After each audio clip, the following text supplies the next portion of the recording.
thank you very much, Jose Iwing, good friend of many years, Terry and Coates.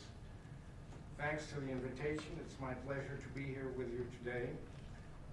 As I was about 2 years ago when Professor Rhoda Howard Hassman, whom I don't see here today, invited me to come and speak to one of her classes on human rights issues. So here I am again. I got caught up by the environment and the spirit at Wilfrid Laurier University, and so I'm very glad to be here again, and thanks for the invitation. Now, to the issue at hand. I brought some notes. Actually, I wrote a speech. When I have a chance, I usually do that so as not to get too confused. At the beginning of this year, the World Economic Forum, which meets annually in Davos, Switzerland, presented its global outlook for 2014, which for the first time issued a serious warning regarding the increasing gap between rich and poor in the world economy.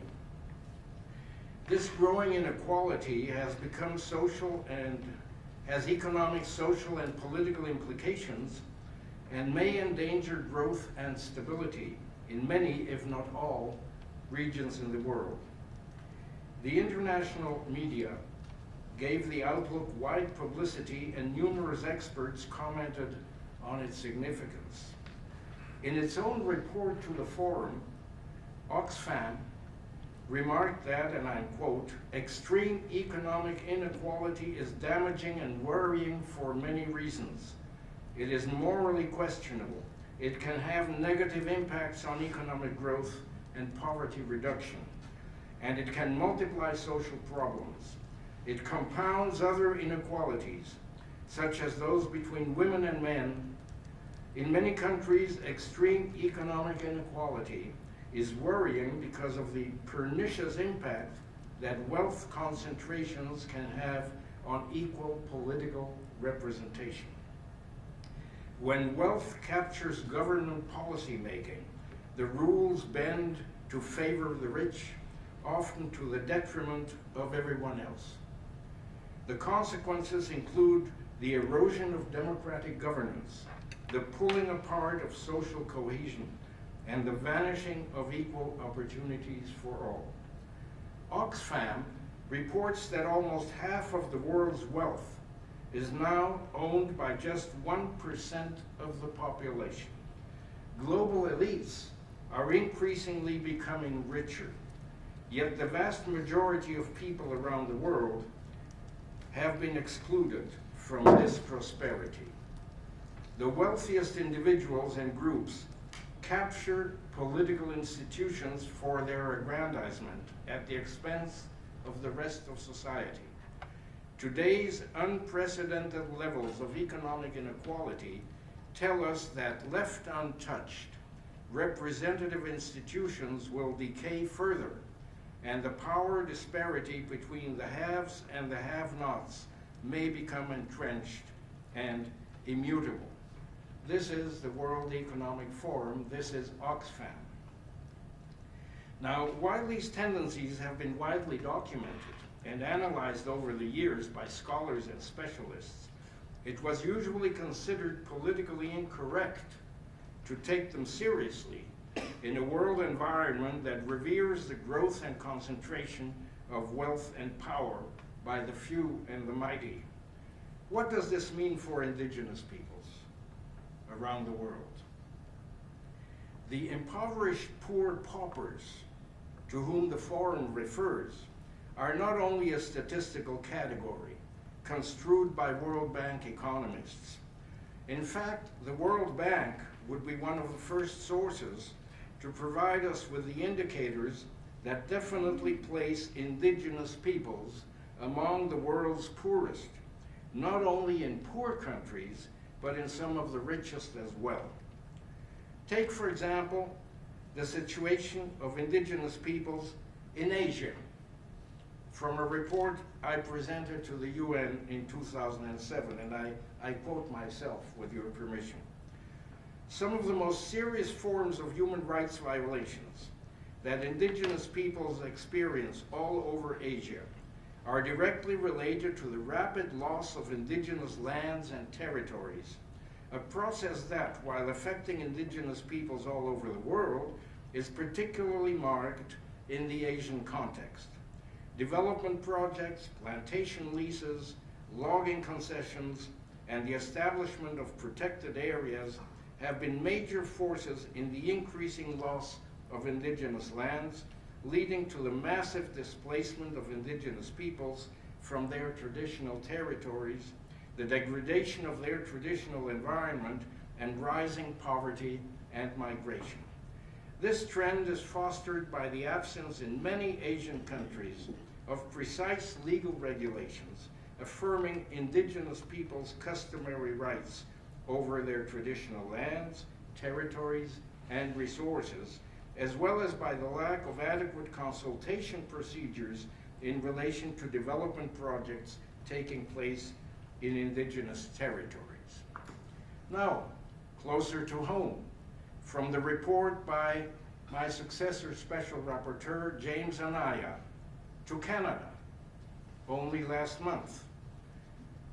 I quote from Anaya's report, "The most jarring manifestation of these human rights problems is the distressing socio-economic conditions of indigenous peoples in a highly developed country.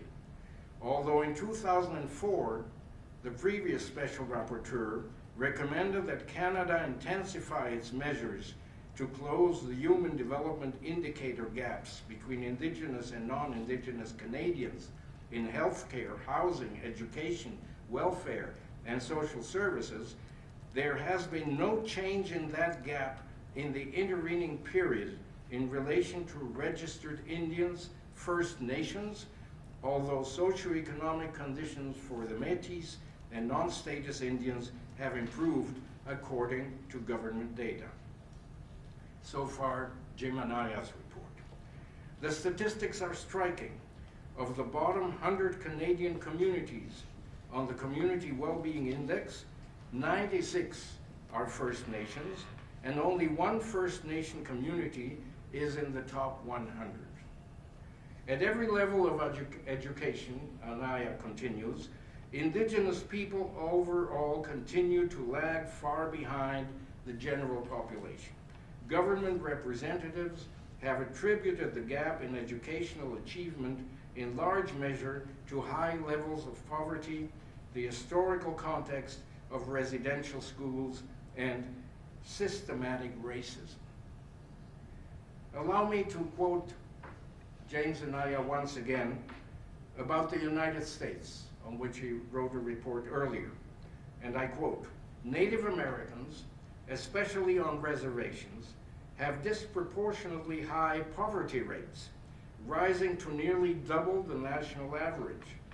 Along with poverty, Native Americans suffer poor health conditions with low life expectancy and high rates of disease, illness, alcoholism, and suicide. As for education, 77% of Native Americans aged 25 or older hold a high school diploma or alternative credential, as compared with 86% of the general population, while 13% of Native Americans hold a basic university degree as compared to 28% of the general population.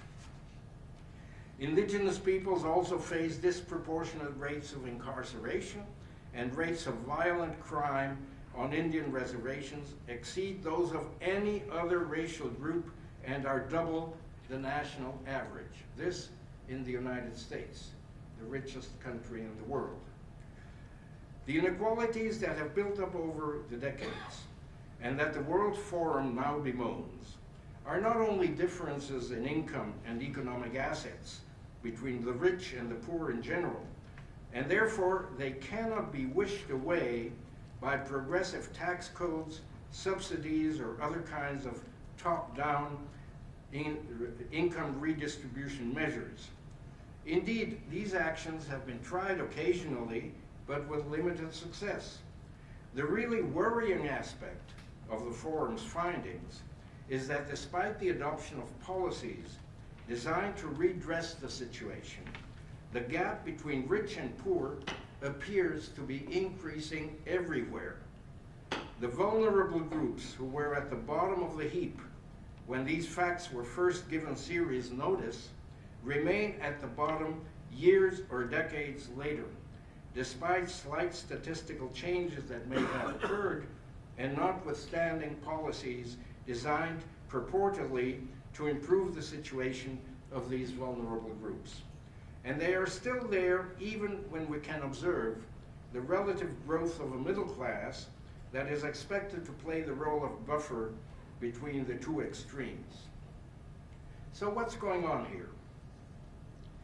Recent research by highly reputed scholars indicates that such inequalities are not simply accidental byproducts of otherwise sound economic policies, but rather the inevitable result of long-term economic decision-making by people in power.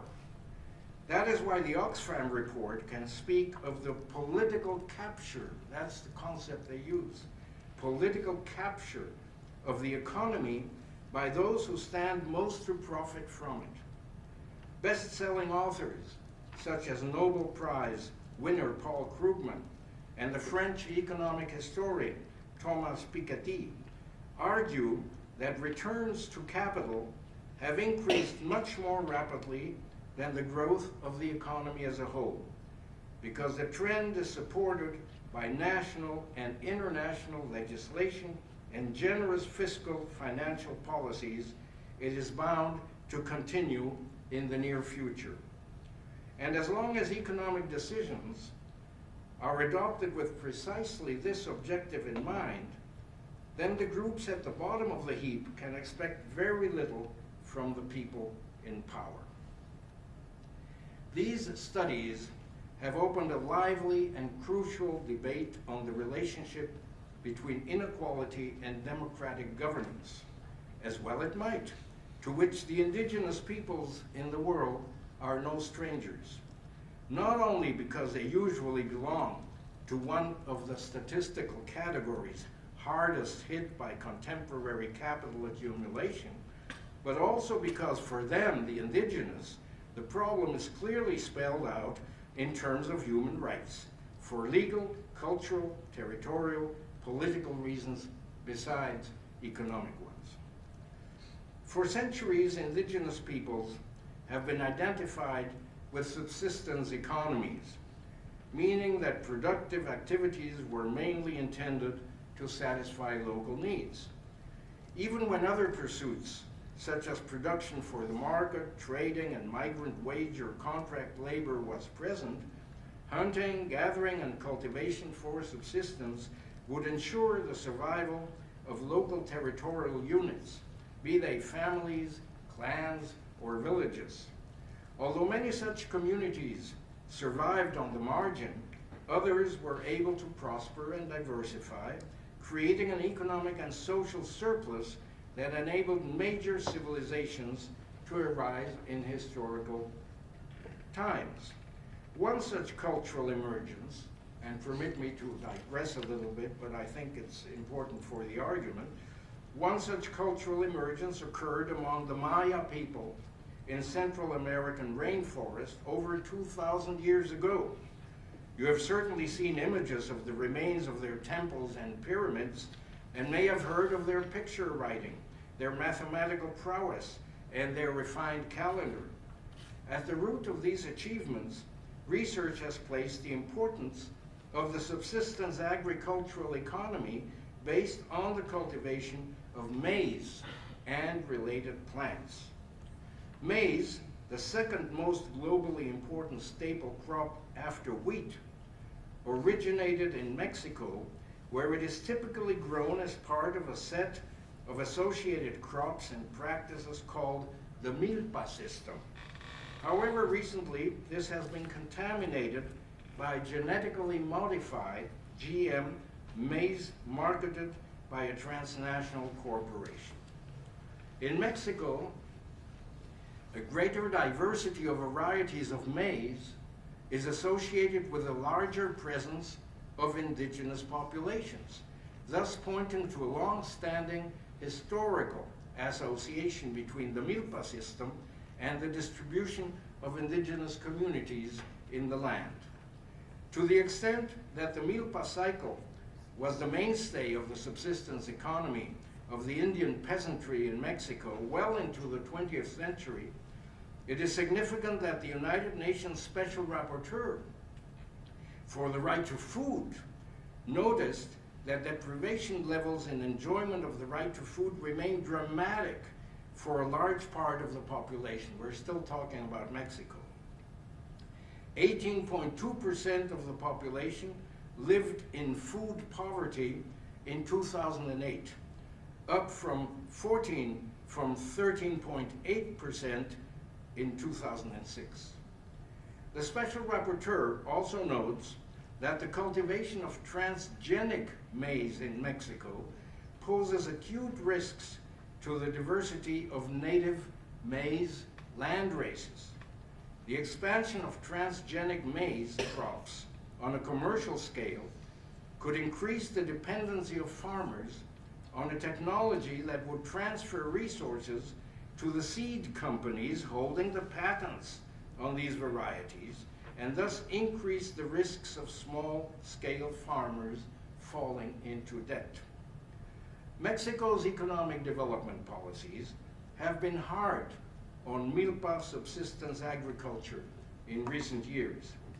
Betting on commercial agriculture as a means to modernization, public policies in this country favor large-scale mechanized operations with high-tech inputs in order to satisfy growing internal demand for urban consumption and industrial use, as well as commodity markets mainly in the United States and the European Union.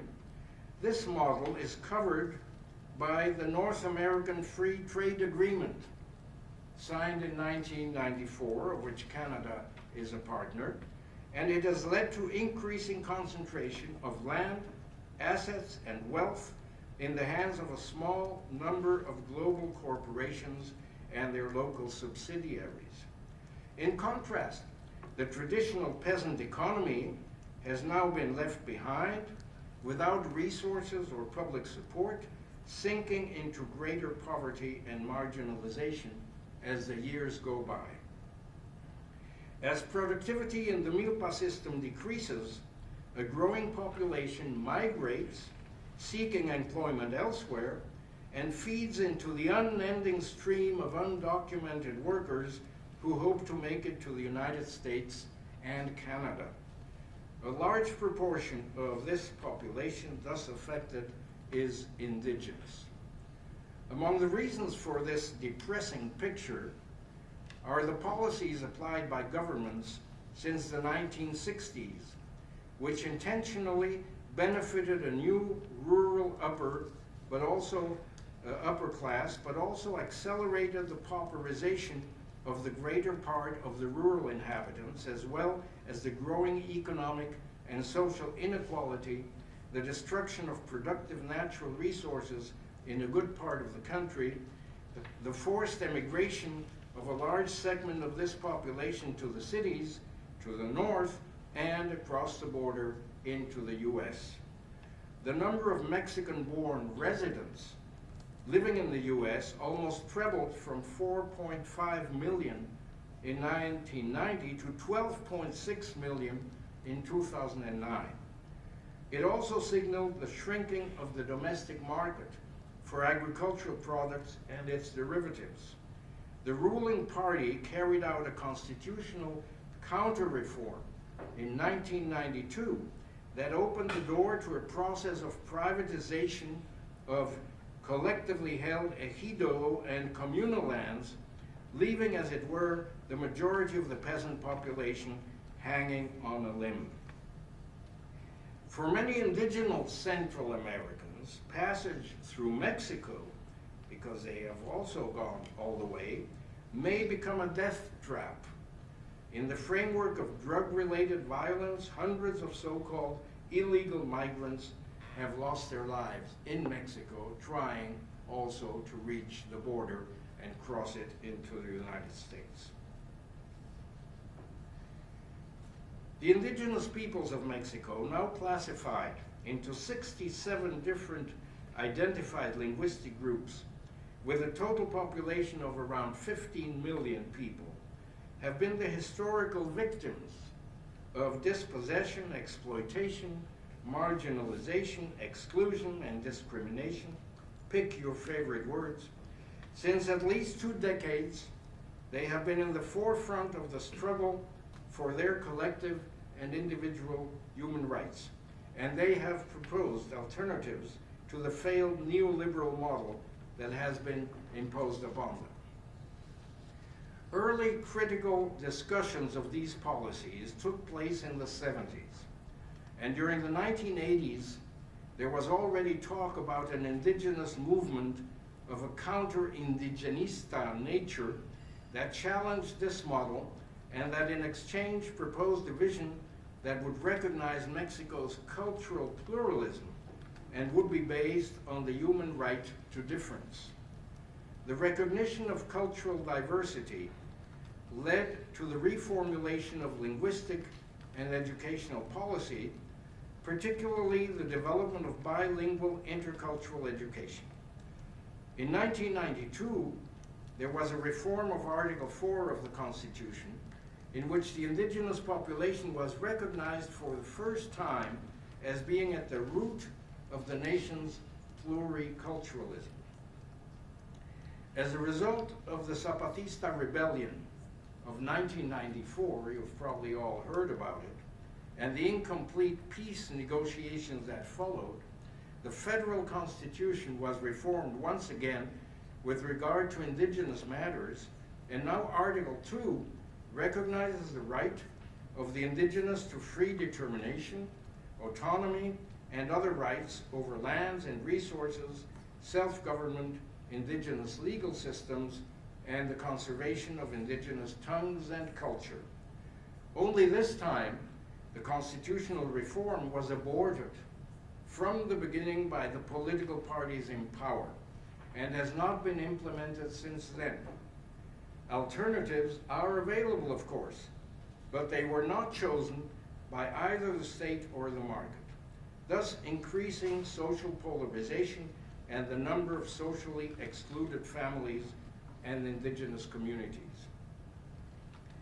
Human rights activists frequently have to pay a high price for their struggle.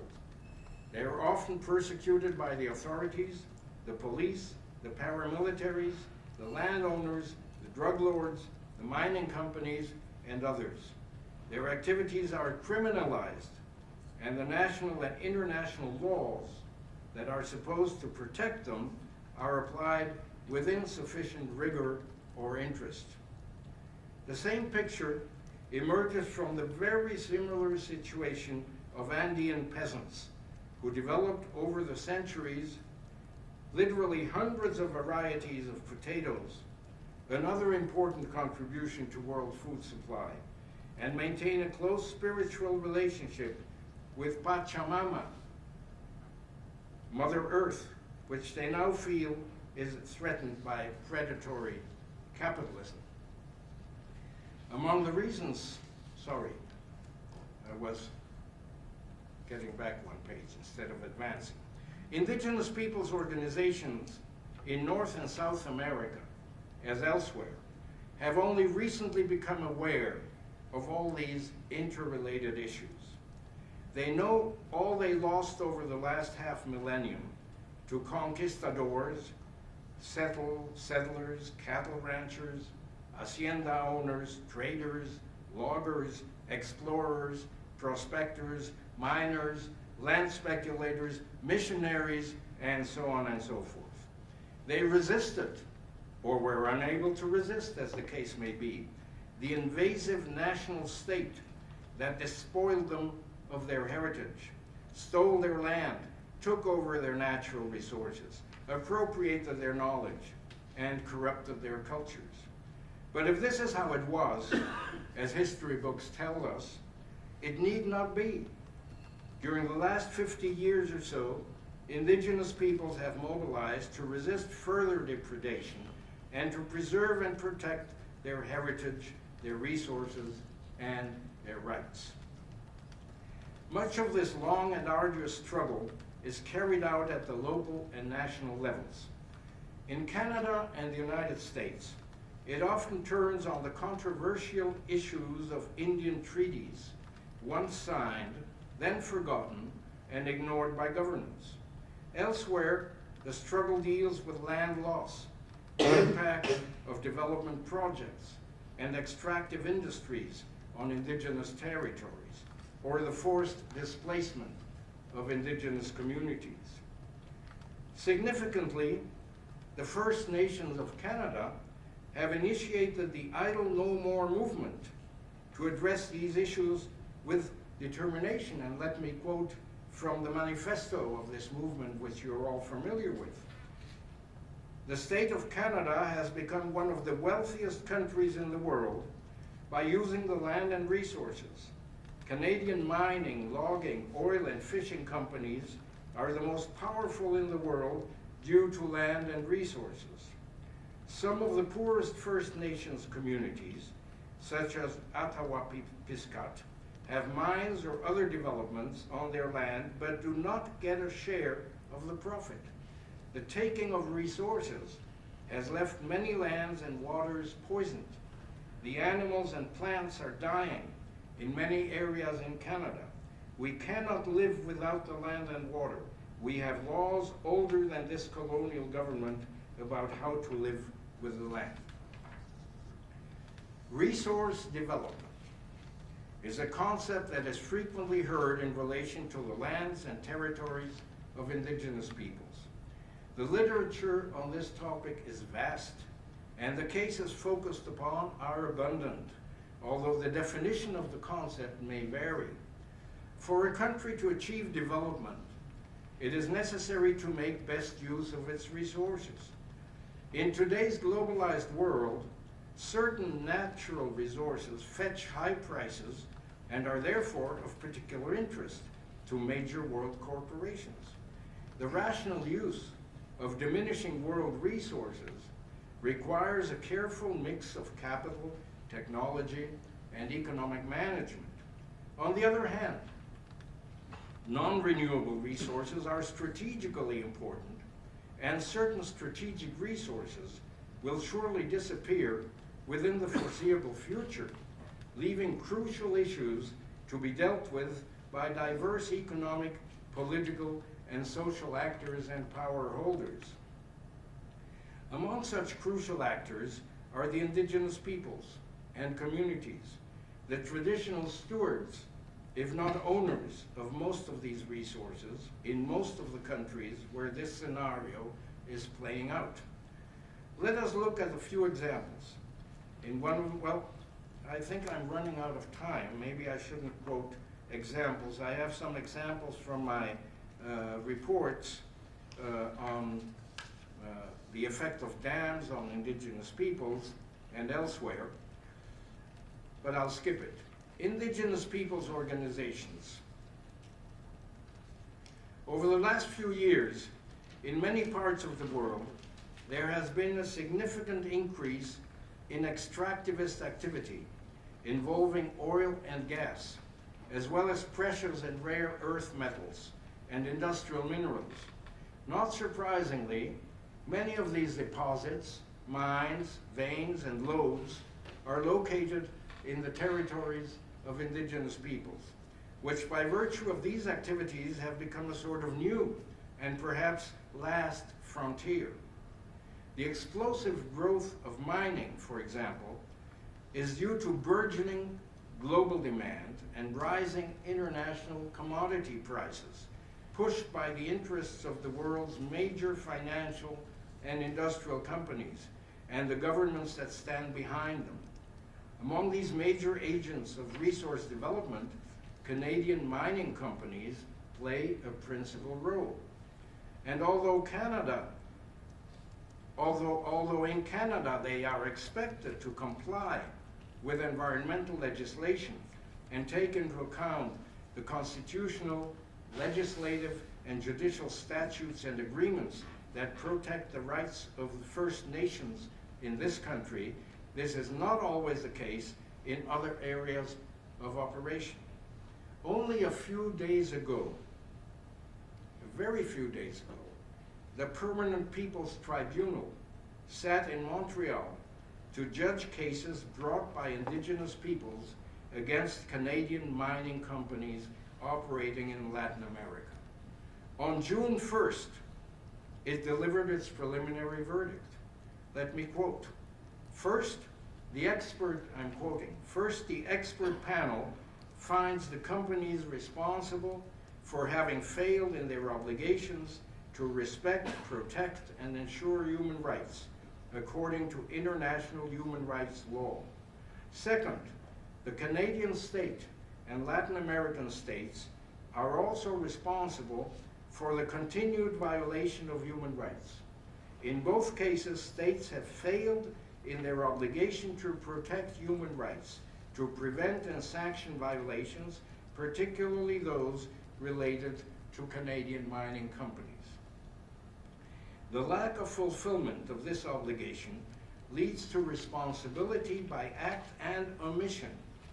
In the case of the Canadian state, it is responsible through its actions when it stimulates the presence of Canadian mining companies in other countries through political, economic, financial, and diplomatic support, when it tolerates or covers up human rights violations that companies are perpetrating, or when it denies access to effective mechanisms to protect the victims from these violations. The Canadian state, I continue quoting the verdict of the Permanent People's Forum, the Canadian state is responsible by omission when it abstains from adopting measures or from requiring that Canadian mining companies undertake measures to prevent or remedy human rights violations. This is a responsibility that cannot be avoided, considering that some 50 to 70% of mining activities in Latin America are undertaken by Canadian mining companies, and that many of these projects are the source of serious socio-environmental conflicts and human rights threats. Overall, as is well known, this is taking place because these are large-scale projects frequently undertaken without respect for the right of self-determination of affected peoples and for the right of people to define for themselves their ways of life and their future. As a result, Canadian mining companies' operations entail serious impacts on the life of communities, generating tension, mistrust, division, and conflicts. And the tribunal's verdict continues. In the case of the host states in which Canadian mining companies are invested, their responsibility is related to granting licenses to operate and exploit mineral resources without consideration for the impacts that these activities have on human rights. When these authorities grant licenses for extractive industry activities without prior consultation and or free, prior, and informed consent of the communities and indigenous populations that will be affected by these operations, when they fail to set requirements to ensure these companies respect human rights, when they loosen labor, environmental, and tax laws to favor the interests of mining companies, and when they tolerate or collaborate in these activities at the expense of the communities in which they operate. Finally, the tribunal concludes they are also responsible when arbitrarily undermining the democratic and social foundation of a democratic state, they directly criminalize the activities of individuals, activists, community leaders, or human rights and environmental defenders who are legitimately and peacefully defending people's right to self-determination and opposing violations of human rights and fundamental freedoms. Social movements, frequently indigenous, are frequently stigmatized and criminalized for organizing in defense of and to protect the territories of mining-affected communities and the right to a healthy environment, the protection of nature, ecosystems, livelihoods, water, cultural heritage, and the right to decide the type of development that they desire.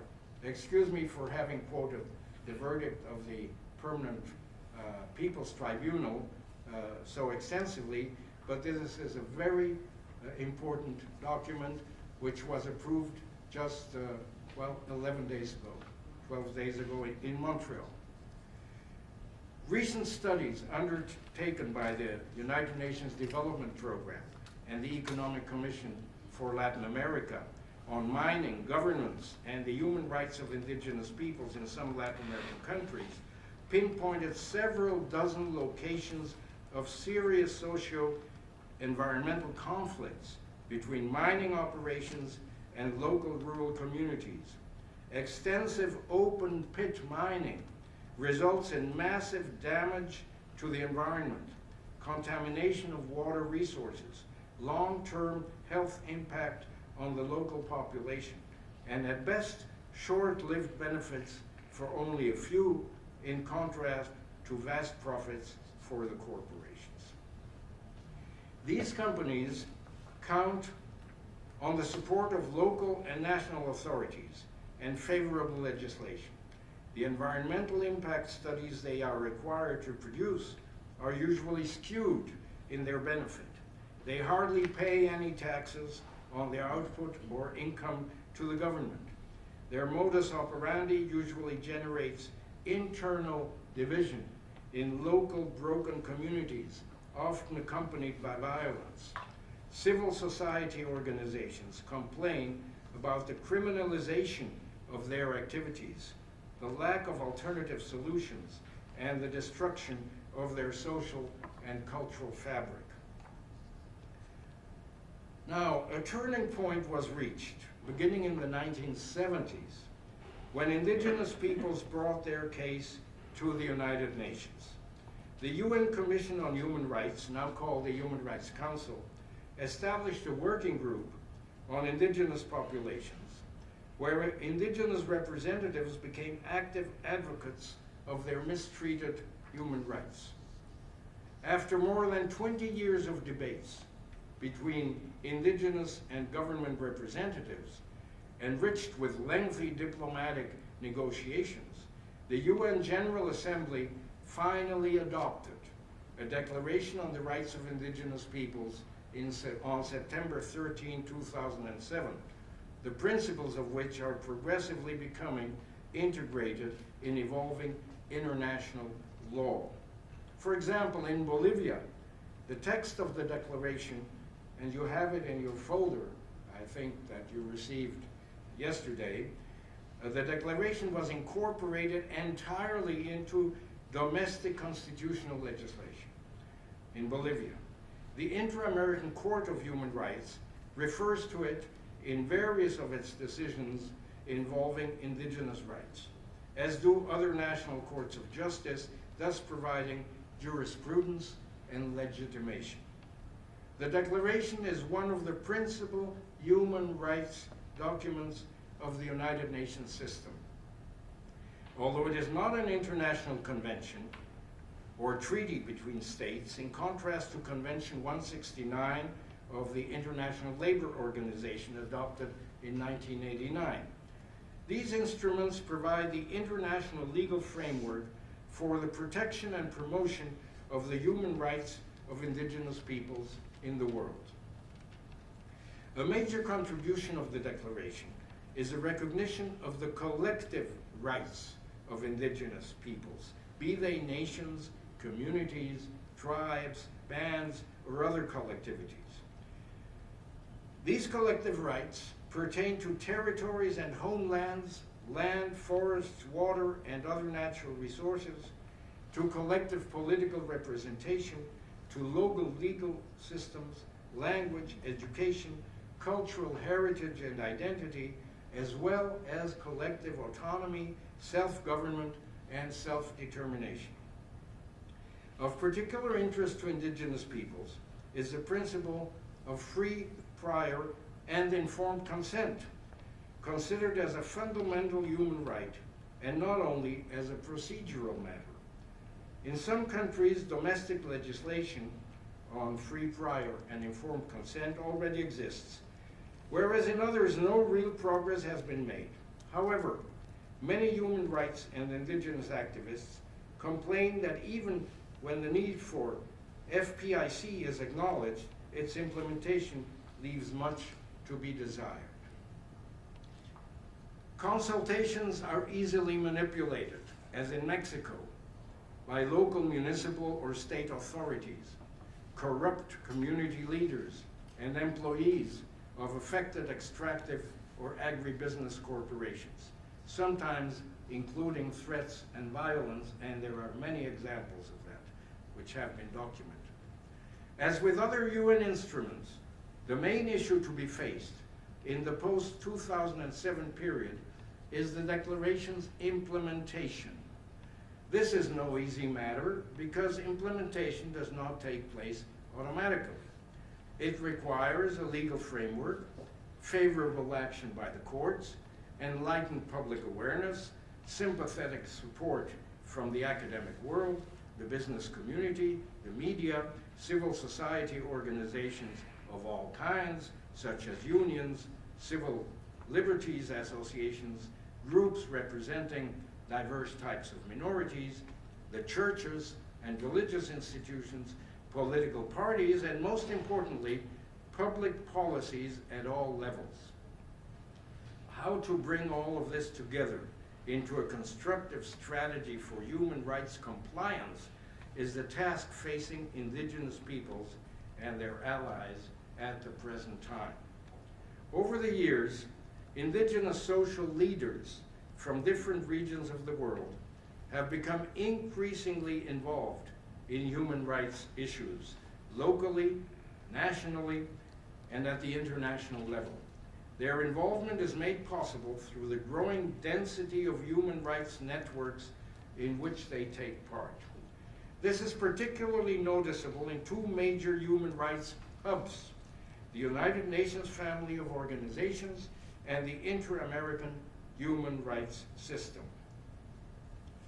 ILO's Convention 169 on Indigenous and Tribal Peoples introduces the right of indigenous people to free, prior, and informed consent, a major indigenous human rights claim. The activists who flocked to the UN and who danced on the steps of the UN building in New York on that September day in 2007, maybe some of you were there, are now the bearers of a new human rights language which they wield in their negotiations with governments, litigate strategically in the courts, invoke at the World Bank, and display when they face the multinational corporations that take over their lands, resources, and territories. The new human rights language they use also leads to new social and political relationships. When they sit on international committees or help draft a piece of legislation, they act within distinct conceptual frameworks that only a few years ago were absent from their daily universe. The human rights approach is not limited to a single disciplinary or theoretical perspective, although its legal and social science components stand out. As far as indigenous peoples are concerned, the debate involves not only individual and collective claims to unfulfilled freedoms and liberties guaranteed by law, but also a new vision of nation and society to be worked out with other population groups, however defined, and negotiated with existing political entities known as states. In Latin America, Bolivia and Ecuador have both enacted new constitutions in which these issues are dealt with, but they have in no way been solved to everybody's satisfaction. In one of my last reports to the UN Human Rights Council, I suggested that the problem was not insufficient legislation on human rights, but rather the implementation gap between the letter of the law and the realization of these rights in practice. How to close the implementation gap was the big challenge at the time, and it still is. A good deal of this task lies at the international level and must be worked out with the international system of specialized institutions, organizations, conventions, treaties, agreements, resolutions, declarations, conferences, and so forth. Beyond the UN itself, there are the regional human rights systems. Certainly the inter-American system has taken up these issues. The African system is slower in this respect. The European system remains active as well. Unfortunately, the Arab organizations and the Asian regional institutions have been less willing to deal with indigenous issues. Aside from the adoption of new international legislation, which is a major task in itself, nowadays more responsibility has fallen upon the courts, commissions, committees, panels, boards, and so forth that deal with the implementation and evaluation of international treaties and conventions. Increasingly active in the area of indigenous rights are the human rights courts and commissions, which are slowly building up an international jurisprudence in the field. Over the last decade or so, the Inter-American Court of Human Rights, which had not dealt with these issues before, handed down a number of important verdicts concerning the collective rights of indigenous communities in different countries. And although the Inter-American system cannot yet come up with an American declaration, which would mirror the International Declaration of the United Nations, this growing jurisprudence by the Inter-American Court and its interpretation by the Inter-American Commission and other bodies is a significant step in the right direction. Well, now that I've finished my introduction, I can continue with the main body of my presentation. I'm sorry I took so long, but I think this is important. I will try to wind up, okay, Carrie? Yes, thank you. Well, after the international system, the second level to be considered is, of course, what happens within countries. This is a more complex matter.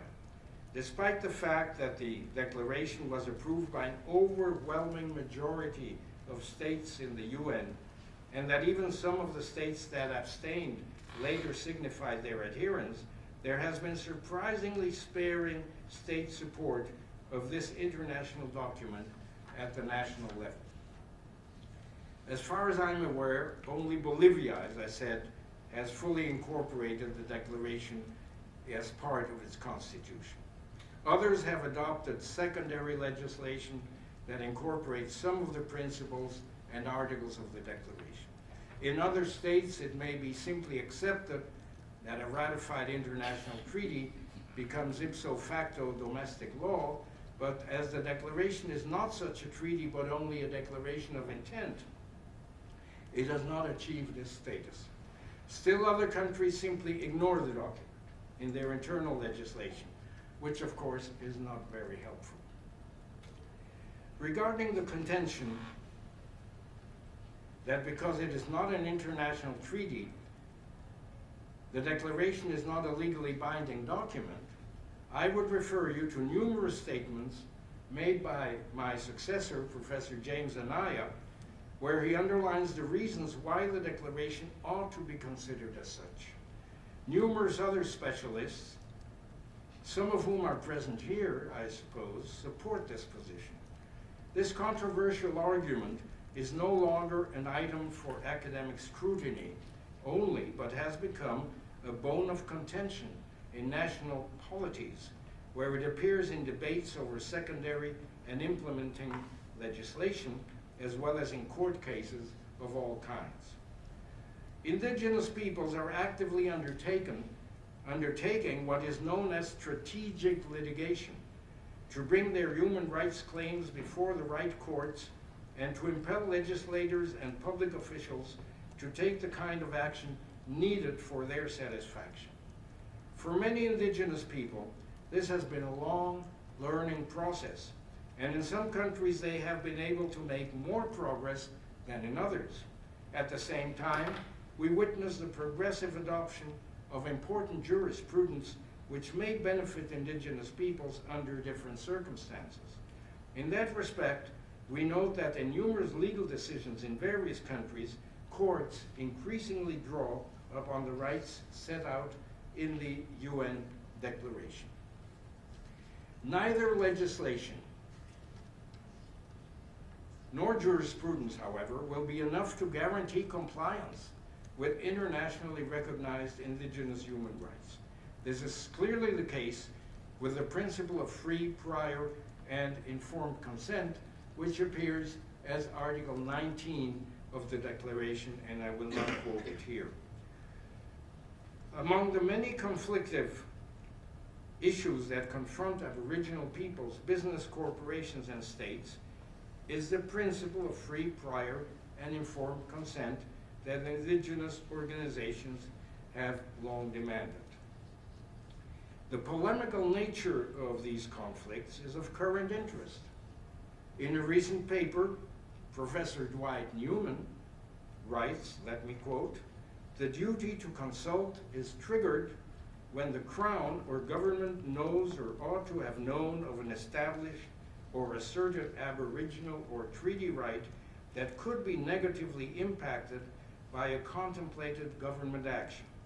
The duty to consult, notably, is a doctrine concerned only with new impacts.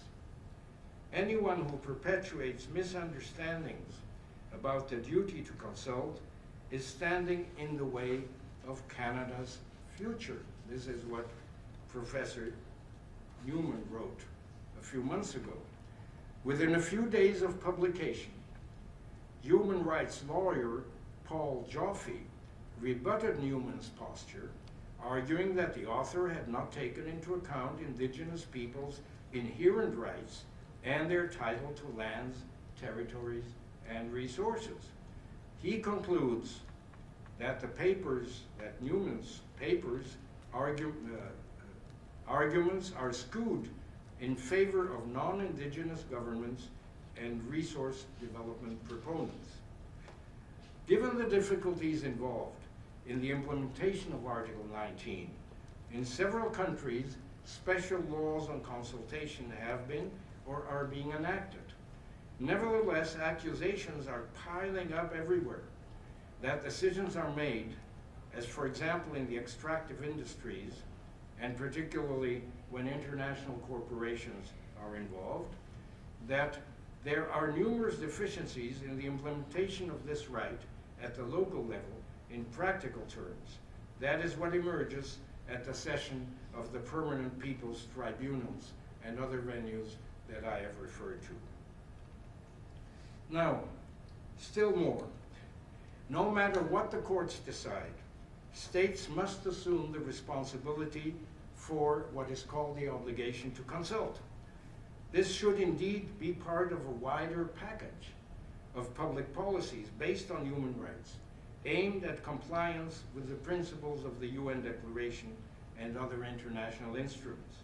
Not all countries in which indigenous peoples are present actually have such policies. Some countries indeed have traditionally followed policies that point in the opposite direction. They are now required to start again from scratch. But this kind of policy making, or rather policy constructing, cannot be left to the traditional political establishment, which in the past was quite incapable or unwilling to respect the rights of indigenous peoples. The latter have discovered the need for political strategies designed to effect the required and desired policy changes. And this means that not everything can be reduced to terms such as tradition, culture, identity, marginality, exclusion, discrimination, restitution, compensation, or any of the other concepts that have been widely used in recent decades. What is really at stake in many countries is a vision of the nation, which means a view of the whole, and not only of its parts. let me see, I think I have 2 more pages. Am I allowed to finish that? There are still independent states that believe they can simply ignore the presence of indigenous peoples, even those were, if those were present long before the constitution of the current state. A story that many so-called settler societies have experienced. In others, prevailing policies are based on a model of assimilation, including a view of the nation from the perspective of the dominant groups. There are still extremist sectors of the population, say in the United States, who proclaim that this is a white man's country, when obviously it isn't and has never been so. Similar attitudes, also mired in religious intolerance rather than racism, can be seen in other countries. Assimilation was for many years a stated objective of so-called indigenista policies of Latin American countries, and it has not quite disappeared from public discourse or practice. On the contrary, it still generates vibrant polemics among politicians, educators, and public intellectuals. For the time being, it is receding somewhat in the background, and the current vogue is expressed in the language of multiculturalism, with which Canada, of course, is very familiar. In several constitutional documents, national societies are now acknowledged as being multicultural. Electoral statutes may emphasize the need for multicultural representation. The public administration is encouraged to be more multicultural in its selection of personnel and the distribution of assets and services. Most of all, multiculturalism has penetrated the educational system at all levels, and intercultural education is the most recent perspective that translates into changes in the curricula, textbooks, staffing, and hopefully in educational outcomes. Thus, the concern over human rights leads to changes in policies and the transformation of established institutions, as well as new institution building. For indigenous peoples, it also signifies diversifying their strategies and participation in public affairs. In a number of countries, this changing environment challenges indigenous peoples and also various different sectors of this national society to coordinate their strategies and build the necessary alliances that will enable them to become full social and political actors at the national level. Well, I still have some more, but I think I will stop at this point and not delay this conference any longer and not bore you anymore with this academic discourse. Thank you very much for your attention.